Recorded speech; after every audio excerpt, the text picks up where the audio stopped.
Sharing windows in Microsoft Teams meetings. That's what this video is about. But first, like and subscribe to my channel and share this content with everyone you think it's needed. Yeah, let's talk about this. So it's easy to share content within a meeting, but it can be done even faster and easier. So I'm going to show you how. First, let's go into Microsoft Teams. Here's my Teams. I'm going to join this meeting. I don't use audio. Join.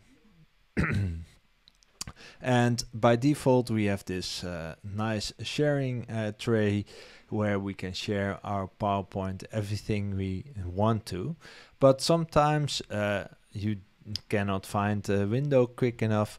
Now you can by clicking on going through your tray and at the taskbar, and here you see share this window.